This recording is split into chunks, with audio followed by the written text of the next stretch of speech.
Hamilton Mayor Fred Eisenberger joins us now with an update on the city's fight against Omicron. I guess it's not too late to say Happy New Year to you.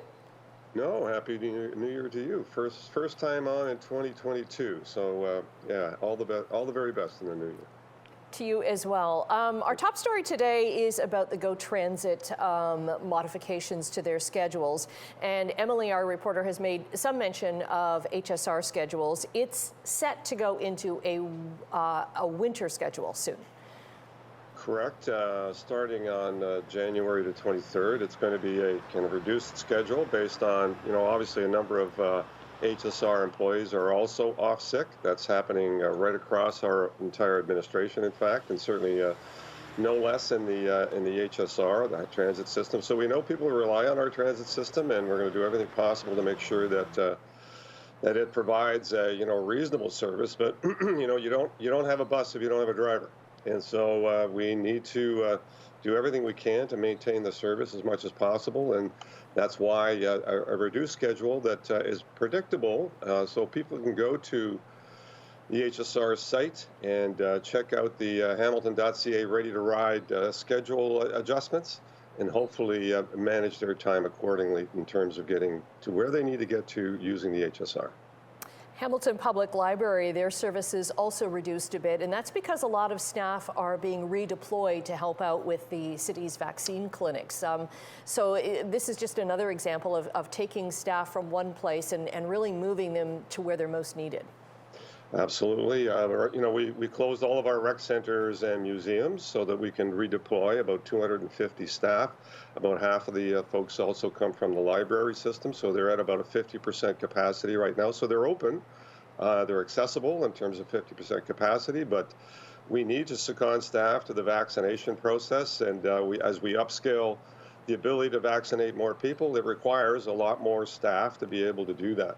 And so it's a monumental effort, and I do thank and appreciate all of those that are working on those front lines to make it happen, especially those that are, normally working at a rec center somewhere and now suddenly are put into the vaccination process. So we appreciate their effort, and certainly it's going to serve our community well if we get more people vaccinated. Right.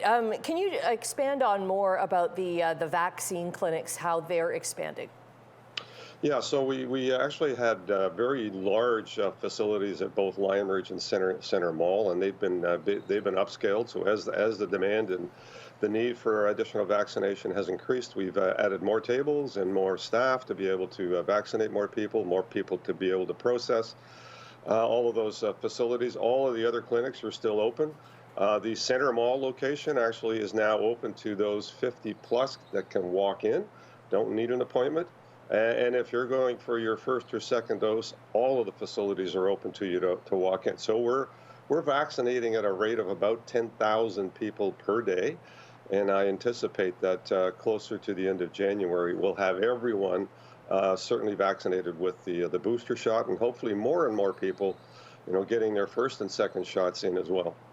I want to give a shout out to the staff at Center on Barton. I got my booster shot there just before Christmas, and it was like just a seamless transition, very, very effective and very efficient there. So, well, you know what? They're well practiced now. We've been at this for a while, and we do appreciate their effort. They really put a lot of time and effort into making people feel comfortable and making it a quick and efficient process. So glad you had that testimonial. Thank you. Had a great experience there. What about plans for Macassa Lodge, which is a city-owned long-term care facility?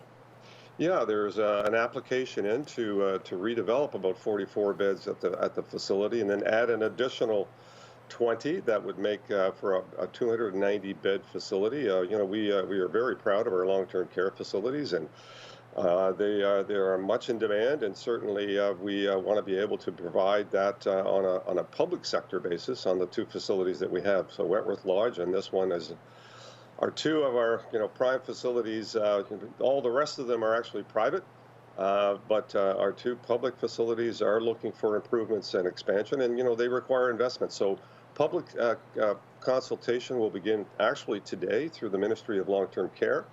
And folks can actually register any comments they might have on Long-Term Care Home Act and the proposal to expand or to redevelop 44 beds and to expand an additional 20 beds in that facility. So go to the Ontario's Long-Term Care Licensing Public Consultation Registry, and you can register any comments you might have, and then we'll marshal on to hopefully getting those additional beds in place as soon as possible. Okay, we have to marshal on with the rest of the show now. We've run out of time, but nice to chat with you again. Hamilton Mayor Fred Eisenberger. Always a pleasure. Thank you, Annette. Have a great day. You too.